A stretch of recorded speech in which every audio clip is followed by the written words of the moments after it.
നമ്മൾ നോക്കാൻ പോകുന്നത് കമ്പൈലർ ഡിസൈൻ്റെ മൊഡ്യൂൾ 5 ആണ്. അത് ഡിസ്കസ് ചെയ്യുന്ന രണ്ട് കാര്യങ്ങളാണ് കോഡ് ഒപ്റ്റിമൈസേഷനും ടാർഗറ്റ് കോഡ് ജനറേഷനുമാണ്. സോ ആദ്യമേ നമുക്കറിയാം, നമ്മളുടെ കമ്പൈലർ ജനറേറ്റ് ചെയ്യുന്ന കോഡ് എന്ന് പറയുന്നത് അത് ബേസിക്കലി നമ്മൾക്ക് പല ഫേസസിലൂടെ, നമ്മളുടെ കമ്പൈലറിൻ്റെ ഓരോ ഫേസസിലൂടെ കടന്നു പോയിട്ട് നമ്മളൊരു ഒപ്റ്റിമൈസേഷൻ എന്നുള്ളൊരു ഫേസ് എത്തും. സോ ഒപ്റ്റിമൈസേഷൻ എത്തുന്ന എന്തുകൊണ്ടാണെന്ന് വെച്ച് കഴിഞ്ഞാൽ നമ്മളവിടെ സ്പേസും മെമ്മറിയോ ടൈം കോംപ്ലക്സിറ്റി ഒക്കെ നമ്മൾ മാക്സിമം റെഡ്യൂസ് ചെയ്ത് ആ കോഡിനെ മോർ എഫിഷ്യൻ്റ് ആയിട്ട് വർക്ക് ചെയ്യിപ്പിക്കുക എന്നുള്ളതാണ് മെയിൻ ലക്ഷ്യം എന്ന് പറയുന്നത്. അപ്പോൾ ചില കമ്പൈലേഴ്സ് ഒപ്റ്റിമൈസേഷൻ പെർഫോം ചെയ്യുന്നവർ ഒപ്റ്റിമൈസിങ് കമ്പൈലേഴ്സ് എന്ന് നമ്മൾ വിശേഷിപ്പിക്കും. ഈ ഒരു ഒപ്റ്റിമൈസേഷൻ എന്ന് പറയുന്നത് ഒരു ഓപ്ഷണൽ ഫേസ് ആണ്. അതായത് ചിലപ്പോൾ എല്ലാ കമ്പൈലേഴ്സിനും ഈ ഒരു ഫേസ് ഉണ്ടായിരിക്കണം എന്നില്ല. ഇനി അടുത്തത് need for optimisation phase. So again ഞാൻ പറഞ്ഞ പോലെ തന്നെ എക്സിക്യൂഷൻ സ്പീഡും മെമ്മറി സ്പേസും ഈ രണ്ട് ഇമ്പോർട്ടൻറ്റ് ടേംസ് ആണ് നമ്മളിവിടെ കൺസിഡർ ചെയ്യുന്നത്. ആൻഡ് ഇതിനെ മാക്സിമം നമ്മൾ മോർ എഫിഷ്യൻ്റ് ആയിട്ട് എടുക്കുക എന്നുള്ള ഒരു എയിമോട് കൂടിയിട്ടാണ് ചെയ്യുന്നത്. അപ്പോൾ ഇവിടെ നമ്മൾ ഇൻസ്ട്രക്ഷൻസിനെ ഒരു പർട്ടിക്കുലർ രീതിയിൽ എഴുതും. അഡ്രസ്സസിനെ നമ്മൾ ഇപ്പം മെമ്മറിയിൽ നിന്ന് ഡയറക്റ്റായിട്ട് ആക്സസ് ചെയ്യുന്നതിന് പകരം നമ്മൾ ചിലപ്പം രജിസ്റ്റേഴ്സ് യൂസ് ചെയ്ത് ആക്സസ് ചെയ്യും. അപ്പോൾ അങ്ങനെയൊക്കെ നമുക്ക് അഡ്രസ്സസിനെ സ്റ്റോർ ചെയ്യാനായിട്ട് പല മെക്കാനിസംസ് ഒക്കെ നമുക്ക് ഒപ്റ്റിമൈസേഷൻ ഫേസിൽ നമ്മൾ കൂടുതലും എക്സ്പ്ലോർ ചെയ്യുന്നതായിരിക്കും. പിന്നെ അതുപോലെ തന്നെ ഈ റീയൂസബിലിറ്റി, മെയിൻറ്റെയിനബിലിറ്റി കോഡിൻ്റെ ഇത് ഇംപ്രൂവ് ചെയ്യാനായിട്ട് സാധിക്കും. കോഡ് ഒപ്റ്റിമൈസേഷന് ചില ക്രൈറ്റീരിയ ഉണ്ട്. അതിൽ ഫസ്റ്റ് വൺ എന്ന് പറയുന്നത്, ഞാൻ എൻ്റെ കോഡിനെ ഒപ്റ്റിമൈസ് ചെയ്തെങ്കിൽ പോലും അതിൻ്റെ മീനിങ് നഷ്ടപ്പെടാനായിട്ട് പാടില്ല. അതായത് ഞാൻ കൊടുക്കുന്ന ഇൻപുട്ടിന് ഞാൻ എക്സ്പെക്റ്റ് ചെയ്യുന്ന ഔട്ട്പുട്ട് തന്നെ എനിക്ക് കിട്ടാനായിട്ട് സാധിക്കണം. രണ്ടാമത്തെ കാര്യം എന്ന് പറയുന്നത് എഫിഷ്യൻസി ഇംപ്രൂവ് ചെയ്യുക എന്നുള്ളതാണ്. അതായത് ഇപ്പം ഞാൻ ഈ ഒരു പ്രോഗ്രാമിനെ എനിക്ക് വേറെ എവിടെയെങ്ങാനും എനിക്ക് യൂസ് ചെയ്യണം എന്നുണ്ടെങ്കിൽ ഒരുപാട് ടൈം എടുത്താൽ ഒരുപാട് സ്പേസ് എടുക്കുക ഒന്നും ചെയ്യരുത്. പിന്നെ റീയൂസബിലിറ്റി എന്നുള്ള ഒരു ഫാക്ടറും കൂടെ കോഡ് ഒപ്റ്റിമൈസേഷൻ്റെ സമയത്ത് സാറ്റിസ്ഫൈ ചെയ്യണം. പിന്നെ third criteria, it must be worth the effort. നമ്മൾ കോഡ് ഒപ്റ്റിമൈസേഷൻ ഫേസിന് വേണ്ടിയിട്ട് നമ്മളൊരു സെറ്റ് ഓഫ് ടൈമും റിസോഴ്സസും ഒക്കെ നമ്മൾ പ്രൊവൈഡ് ചെയ്യുന്നുണ്ടാവും. അപ്പം അത് വാല്യൂബിൾ ആയിരിക്കണം. അതായത് ഞാൻ ഇത്രയും എഫേർട്ട് ഇട്ടിട്ട് ഇത്രയും എനിക്ക് ഒപ്റ്റിമൈസ് ചെയ്യാൻ പറ്റുള്ളൂ എന്നാണെന്നുണ്ടെങ്കിൽ അവിടെ ഒരു വേസ്റ്റേജ് ഓഫ് റിസോഴ്സസ് ആണ് കാണിക്കുന്നത്. ഒപ്റ്റിമൈസേഷൻ എന്ന് പറയുന്നത് നമുക്ക് 3 സ്ഥലങ്ങളിൽ നമുക്കതിനെ അപ്ലൈ ചെയ്യാൻ പറ്റും. Source code, intermediate code, target code. Source code എന്ന് പറയുന്നത് അറിയാം, നമ്മളുടെ ലെക്സിക്കൽ അനലൈസറിന് മുൻപ് അവർക്ക് കൊടുക്കുന്ന കോഡാണ്. സോ അതല്ലെങ്കിൽ നമ്മുടെ ഏറ്റവും പ്രിലിമിനറി ആയിട്ടുള്ള കോഡാണ് സോഴ്സ് കോഡ് എന്ന് പറയുന്നത്. സോ ഇവിടെ നമുക്ക് പ്രൊഫൈൽ പ്രോഗ്രാം, അൽഗോറിതംസ് ഒക്കെ ചേഞ്ച് ചെയ്യാനായിട്ട് പറ്റും.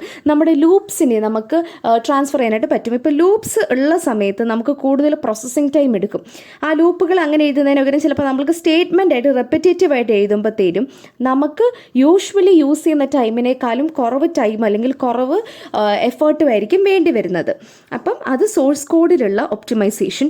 ഇൻ്റർമീഡിയറ്റ് കോഡിലുള്ള ഒപ്റ്റിമൈസേഷൻ എന്ന് പറയുന്നത് എഗെയിൻ ലൂപ്സ്, പ്രൊസീജിയർ കോൾസും പിന്നെ അഡ്രസ്സസ് അവരെ പ്രോപ്പറായിട്ട് ഈസി ആയിട്ട് കാൽക്കുലേറ്റ് ചെയ്യത്തക്ക രീതിയിൽ നമുക്ക് ഇൻ്റർമീഡിയറ്റ് കോഡിനെ മാറ്റിയെടുക്കാം.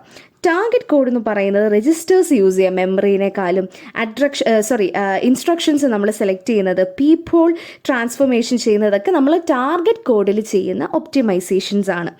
അപ്പം നമുക്ക് 3 ലെവൽസിൽ ചെയ്യാൻ പറ്റും, 3 പ്ലേസസിൽ ചെയ്യാൻ പറ്റും. Source code, intermediate code and target കോഡിൽ.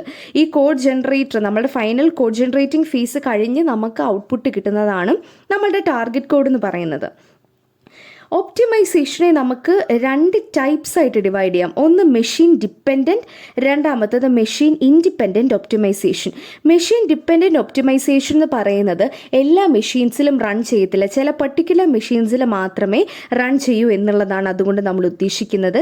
മെഷീൻ ഇൻഡിപെൻഡൻറ്റ് എന്ന് പറയുന്നത് നമുക്ക് ഏതൊരു മെഷീനെയും അവരുടെ ആർക്കിടെക്ചർ ഇൻഡിപെൻഡൻ്റ് ആയിട്ട് ഏതൊരു മെഷീനിലും നമുക്കിത് യൂസ് ചെയ്യാനായിട്ട് സാധിക്കും. ഒപ്റ്റിമൈസേഷനെ നമുക്ക് അതുപോലെ തന്നെ നമുക്ക് ലോക്കൽ, ഗ്ലോബൽ എന്നുള്ളൊരു കാറ്റഗറി നമുക്ക് ഡിവൈഡ് ചെയ്യാനായിട്ട് പറ്റും. അല്ലെങ്കിൽ നമുക്ക് അങ്ങനെ 2 ഫേസസിനെ നമുക്ക് ഒപ്റ്റിമൈസേഷന് നമുക്ക് ഡിവൈഡ് ചെയ്യാനായിട്ട് സാധിക്കും. സോ ബേസിക്കലി നമ്മൾ ഏതെങ്കിലും ഒരു സെറ്റ് ഓഫ് കോഡ് ഒപ്റ്റിമൈസ് ചെയ്യുമ്പോഴത്തേനും ലോക്കൽ ആൻഡ് ഗ്ലോബൽ ഫേസസിൽ രണ്ടിലൂടെയും പാസ് ചെയ്തിട്ടേ നമുക്ക് ഫൈനലി കോഡ് ഒപ്റ്റിമൈസ്ഡ് ആണ് എന്ന് നമുക്ക് പറയാനായിട്ട് സാധിക്കത്തുള്ളൂ. അതിലെ ലോക്കൽ ഒപ്റ്റിമൈസേഷൻ എന്ന് പറയുന്നത് ഒരു സ്മോൾ സെഗ്മെൻറ്റ് ഓഫ് പ്രോഗ്രാം അല്ലെങ്കിൽ നമ്മളുടെ ഈ ഒരു സെക്ഷൻ ഓഫ് കോഡ്സിനെ ഞാൻ ബ്ലോക്സ് ആയിട്ട് ഡിവൈഡ് ചെയ്യും. അപ്പം ആ ബ്ലോക്കിൽ, ആ ഒരു ബേസിക് ബ്ലോക്കിലുള്ള ആ ഒരു ചെറിയ സെഗ്മെൻറ്റിലുള്ള ട്രാൻസ്ഫോർമേഷനെയാണ് ഞാൻ ലോക്കൽ ഒപ്റ്റിമൈസേഷൻ എന്ന് വിശേഷിപ്പിക്കുന്നത്. അവിടെ സീക്വൻഷ്യൽ ഓർഡറിലായിരിക്കും നമ്മൾ എക്സിക്യൂട്ട് ചെയ്യുന്നത്. ഗ്ലോബൽ ഒപ്റ്റിമൈസേഷൻ എന്ന് പറയുന്നത് പല ബ്ലോക്കുകളുടെ ഒരു കോമ്പിനേഷൻ, അല്ല എന്നുണ്ടെങ്കിൽ ഒരു ലാർജർ സെറ്റ് ഓഫ് പ്രോഗ്രാം, ഇപ്പം പ്രൊസീജിയേഴ്സ് ആയിക്കോട്ടെ, ഫങ്ഷൻസ് ആയിക്കോട്ടെ, അവരിൽ നമ്മൾ എന്തെങ്കിലും ഒപ്റ്റിമൈസേഷണൽ ട്രാൻസ്ഫോർമേഷൻ ചെയ്യുവാണെന്നുണ്ടെങ്കിൽ നമ്മൾ അവരെ ഗ്ലോബൽ ഒപ്റ്റിമൈസേഷൻ എന്ന് വിശേഷിപ്പിക്കും.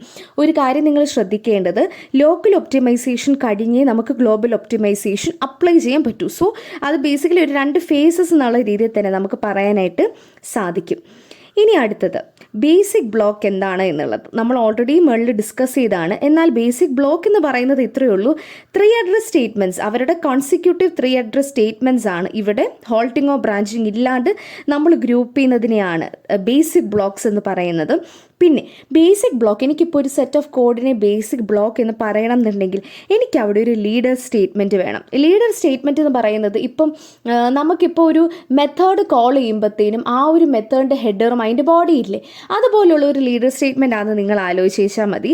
സോ നമ്മൾ ഒരു ബേസിക് ബ്ലോക്കായിട്ട് നമുക്ക് ഡിവൈഡ് ചെയ്യണം എന്നുണ്ടെങ്കിൽ ഈ ഒരു ഇൻസ്ട്രക്ഷൻസിൽ ഒരു ലീഡറിനെ സെലക്ട് ചെയ്യണം. സോ ലീഡറിനെ സെലക്ട് ചെയ്യുന്ന നമുക്ക് 3 റൂൾസ് ഉണ്ട് ലീഡറിനെ കണ്ടുപിടിക്കാനായിട്ട്. അതിലെ ആദ്യത്തെ റൂൾ എന്ന് പറയുന്നത് the first 3 address instruction, intermediate കോഡിലെ ഫസ്റ്റ് 3 അഡ്രസ് ഇൻസ്ട്രക്ഷൻ എന്ന് പറയുന്നത് ഒരു ലീഡർ ആയിരിക്കും.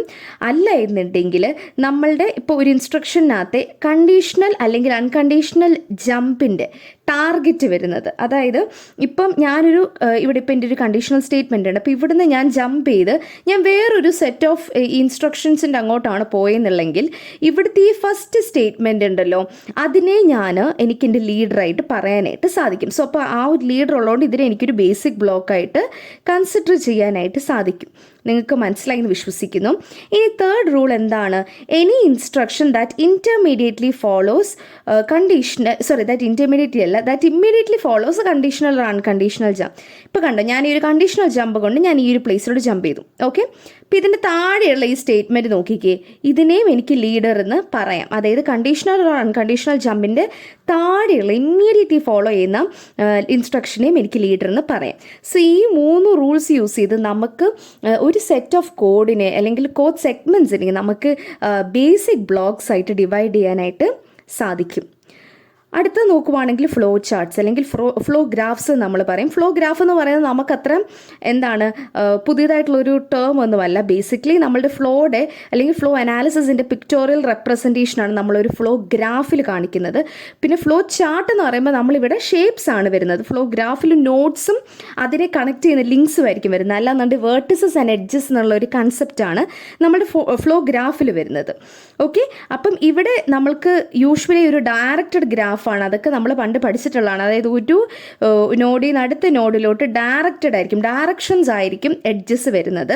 സോ N എന്ന് പറയുന്നത് set of basic blocks, E എന്ന് പറയുന്നത് set of control flows and N0 നമ്മളുടെ സ്റ്റാർട്ടിംഗ് നോഡാണ്. ഇപ്പം എനിക്കൊരു B1 ഉണ്ടെന്ന് വിചാരിക്കുക, എൻ്റെ നോഡ് B1, അടുത്ത B2 ഉണ്ടെന്ന് വിചാരിക്കുക. ഓക്കെ, ഇങ്ങനെ ഞാൻ ഇട്ടു എന്നുണ്ടെങ്കിൽ എൻ്റെ B1ൻ്റെ സെറ്റ് ഓഫ് ഇൻസ്ട്രക്ഷനിൽ നിന്നും ലാസ്റ്റ് ഇൻസ്ട്രക്ഷൻ കഴിഞ്ഞാണ് B2ൻ്റെ ഫസ്റ്റ് ഇൻസ്ട്രക്ഷനിലോട്ട് ഞാൻ പോകുന്നത്. സോ ഈ ഒരു directed edge from B1 to B2 എന്ന് പറയുന്നത് B1ൻ്റെ ലാസ്റ്റ് ഇൻസ്ട്രക്ഷൻ കഴിഞ്ഞ് ഞാൻ എൻ്റെ കൺട്രോൾ B2ൻ്റെ ഫസ്റ്റ് ഇൻസ്ട്രക്ഷനിലോട്ട് കൊടുക്കുന്നു എന്നുള്ള ഒരു ഉദ്ദേശമാണ് ഇവിടെ ഉള്ളത്. ഇനിയിപ്പോൾ ഈ ഒരു എക്സാമ്പിൾ നമുക്ക് നോക്കാം. സോ ഈ ഒരു ക്വിക്ക് സോർട്ടിൻ്റെ എക്സാമ്പിളിൽ ഈ ഒരു ഫ്രാഗ്മെൻറ്റിനെ നമ്മൾ 3 അഡ്രസ് കോഡായിട്ട് എഴുതിയേക്കുവാണ്. അപ്പം നിങ്ങൾ നോക്കുകയാണെന്നുണ്ടെങ്കിൽ I is equal to M-1, J is equal to N, V is equal to A of N. N എന്ന് പറയുന്നത് ഇവിടെ ബേസിക്കലി ഇവർ 4 ടൈംസ് എന്ന് പറയുമ്പോഴത്തേനും ഈ T1ൻ്റെ എന്നിൻ്റെ വാല്യൂ 4 ടൈംസ് ഓഫ് N എന്നുള്ള രീതിയിലാണ് അവരുടെ എടുത്തേക്കുന്നത്. എന്നിട്ട് ഈ ഒരു T1നെയാണ് നമ്മളുടെ ഇങ്ങോട്ട് A of T1ലോട്ട് കയറ്റുന്നത്. സോ അപ്പം അങ്ങനെ നമ്മൾ കുറേ ഇവിടെയുള്ള ഈ ഒരു സെക്ഷനിലുള്ള എല്ലാത്തിൻ്റെയും നമ്മൾ 3 അഡ്രസ് കോഡ്സ് ഇങ്ങനെ എഴുതിയേക്കുവാന്ന് വിചാരിക്കുക. അപ്പം ഇവിടെ നിങ്ങൾ വേറൊരു കാര്യം ശ്രദ്ധിക്കുവാണെന്നുണ്ടെങ്കിൽ if T3 is less than we go to 5. So ഇവിടെ ഈ ഒരു ലൂപ്പുകൾ കൊടുക്കുന്നത് കണ്ടോ. സോ ഈ ഒരു ലൂപ്പിനെ നമുക്ക് 3 അഡ്രസ് കോഡിൽ റെപ്രസെൻറ്റ് ചെയ്യുമ്പോഴത്തേനും ഇത് കണ്ടോ ഗോ ടു 5 എന്ന് പറയുമ്പോഴത്തേനും ഇത് ഇവിടെ ഇങ്ങോട്ട് പോകും. സോ ലൂപ്പിൻ്റെ കൺട്രോള് ഇപ്പം ഇവിടെ കണ്ടോ ഇവിടെ ഇങ്ങനെ ഇപ്പം ഈ ഒരു സംഭവത്തിന് ഇപ്പം എനിക്ക് ഈ ഒരു കൺട്രോളിനെ വീണ്ടും ഇങ്ങോട്ട് കൊണ്ടുവരണം. ഇപ്പം എൻ്റെ വയൽ കഴിഞ്ഞു. ഓക്കെ, ഇപ്പം ഈ ഒരു ലൂപ്പിനകത്തുള്ള ഈ കണ്ടീഷൻസ് മൊത്തം ഞാൻ എക്സിക്യൂട്ട് ചെയ്തു എന്ന് വിചാരിക്കും. എഗെയിൻ എനിക്ക് ഈ ഒരു കണ്ടീഷൻ ചെക്ക് ചെയ്യണം. അതായത് വൈൽ 1 ട്രൂ ആണെന്നുണ്ടെങ്കിൽ വീണ്ടും എനിക്ക് ഈ ഒരു ലൂപ്പ് എക്സിക്യൂട്ട് ചെയ്യണം. ഓക്കെ, അപ്പോൾ അങ്ങനെ നമുക്ക് ചെക്ക് ചെയ്യാനായിട്ട് നമ്മൾക്ക് ഈ ഒരു ഫോമാറ്റ് ഫോളോ ചെയ്യാം. അതായത് ഈ നമ്പേഴ്സിന് ഇവിടെ ഈ ഉള്ള ഇൻഡെക്സ് നമ്പേഴ്സിനെ നമുക്കിങ്ങനെ ഗോ ടു ഇൻസ്ട്രക്ഷൻസ് വെച്ചിട്ട് കൊടുക്കാനായിട്ട് സാധിക്കും. സോ ഈ ഒരു 3 അഡ്രസ് ഫോമാറ്റ് കൊടുത്തേക്കുന്ന നമ്മുടെ ഒരു ഫ്രാഗ്മെൻറ്റിൻ്റെ നമ്മളുടെ ഫ്ലോ ഗ്രാഫാണ് ഇവിടെ കൊടുത്തിരിക്കുന്നത്. അപ്പോൾ ഇവിടെ നിങ്ങൾക്ക് കാണാനായിട്ട് സാധിക്കും. കണ്ടോ ഇവിടെ ഗോ ടു B2 എന്ന് പറയുമ്പോഴത്തേനും നമ്മളുടെ ലാസ്റ്റ് ഇൻസ്ട്രക്ഷനിൽ നിന്നും B2ൻ്റെ ഫസ്റ്റ് ഇൻസ്ട്രക്ഷനിലോട്ടാണ് ഇവിടെ പോയിന്റ് ചെയ്യുന്നത്. ഓക്കെ, അതുപോലെ തന്നെ ഇവിടെ കണ്ടോ ഇവിടെ എഗെയിൻ ടു B6 എന്ന് പറയുമ്പോഴത്തേനും B6 എന്നുള്ള ഈ ഒരു ഈ ഒരു ബോക്സിലോട്ടാണ് ഇതിവിടെ പോകുന്നത്. അപ്പം അങ്ങനെ നമുക്ക് ഫ്ലോ ഗ്രാഫ് വരയ്ക്കാനായിട്ട് സാധിക്കും. സോ ഇതിൽ B1, B2, B3, B4, B5, B6 എല്ലാം ബേസിക് ബ്ലോക്കുകളാണ്. സോ ഈ ഒരു ബേസിക് ബ്ലോക്കിനകത്തായിട്ടാണ് നമ്മൾ നമ്മളുടെ കോഡിനെ എഴുതുന്നത്. അപ്പം ഇത്രയും കാര്യങ്ങളാണ് നമ്മൾക്ക് ഫ്ലോ ഗ്രാഫിൽ പഠിക്കാനായിട്ടുള്ളത്. സോ നിങ്ങൾക്ക് അതിൻ്റെ ഒരു ബേസിക് ഐഡിയ കിട്ടിയെന്ന് ഞാൻ വിശ്വസിക്കുന്നു.